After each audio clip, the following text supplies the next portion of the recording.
Consecrate yourself to God in the morning. Make this your very first work. Let your prayer be, take me, O Lord, as wholly thine. I lay all my plans at thy feet. Priorities of faith. 10 days of prayer.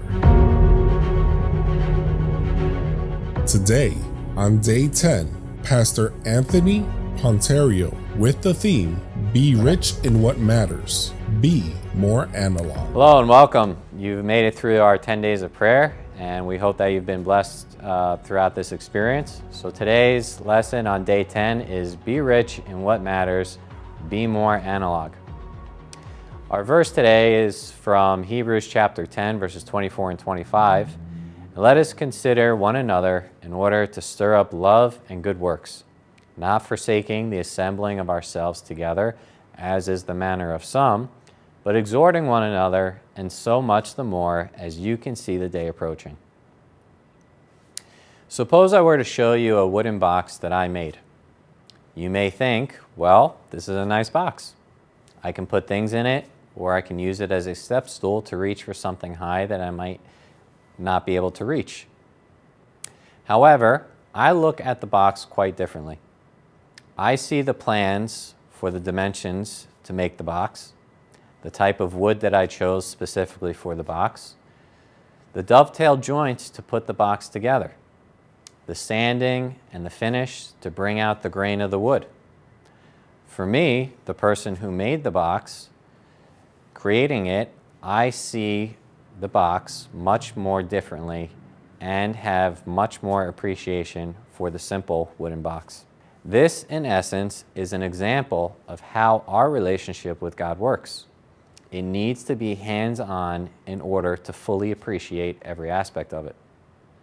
Much like a craftsman puts time into a project, we also need to invest time to build a special, lasting relationship with Jesus and our fellow believers. When Jesus was choosing his disciples, he was calling them to follow him and experience something different and special. In John chapter 1, verses 43 to 46, the next day, Jesus decided to go to Galilee. He found Philip and said to him, "Follow me." Now Philip was from Bethsaida, the city of Andrew and Peter. Philip found Nathanael and said to him, "We have found him of whom Moses in the law and also the prophets wrote, Jesus of Nazareth, the son of Joseph." Nathanael said to him, "Can anything good come out of Nazareth?" And Philip said to him, "Come and see." When Philip told Nathanael he found the Messiah, Nathanael just couldn't believe it. Philip told him to come and see. In other words, come and experience Jesus for yourself. Nathanael was transformed by his encounter with Jesus, not by Philip's words. Philip's words led Nathanael to Jesus. However, it was the personal experience with Jesus that changed Nathanael. So Nathanael had been blessed by a community experience. This was Jesus' intention when he established the church. We are not to just experience Jesus alone, but together. The pandemic disrupted the community of believers and isolated us from the blessing of our church family. We worshiped from home for a time until the churches were open again, but some have not come back to the church. We got comfortable being disconnected. It is very easy and convenient to worship in the comfort of your home, but it is a totally different experience to watch others worship and to be present in church during worship. God did not design us to be lone wolves, but to be relational as he is with us.